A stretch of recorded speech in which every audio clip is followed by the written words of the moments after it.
Debbie, your thoughts on that, on why the current state of affairs with the investment community and the opportunities that are out there clearly, and as Renee pointed out, 50% of the marketplace that nobody's addressing right now.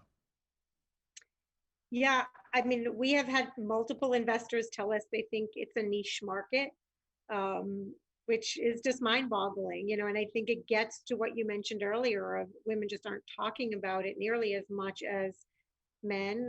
Typically Renee and I are presenting to men, that's quite typical, and investors, if they haven't heard of it or their partner, spouse, mother, has not encountered it, um, they don't really see the need, and it's hard for them to get beyond, the data that we're sharing. They just can't envision it if they don't really know about it from personal experience. I mean, cardiovascular disease, it's an obvious one. Everyone, knows somebody who's died prematurely of a heart attack. It's just something that's not talked about. So that's definitely part of what we see and what we're dealing with day to day. Hmm.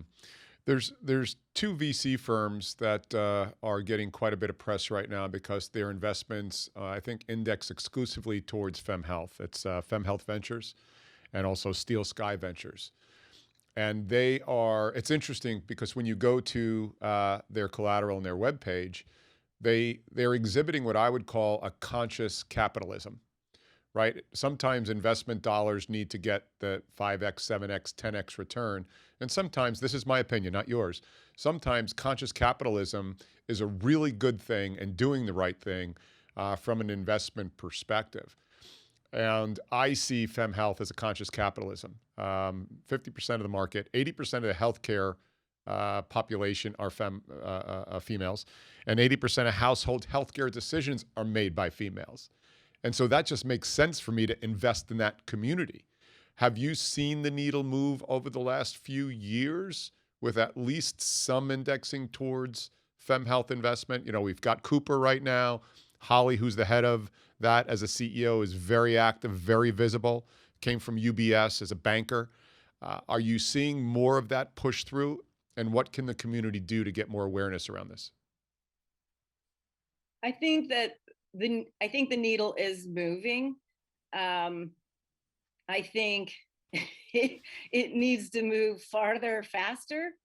I do think it's interesting, some of the examples that you gave. One of the things that Debbie and I have seen, I mean, we're in a pure medical device play. I mean, this is an implantable, minimally invasive solution that's much better than the current alternative.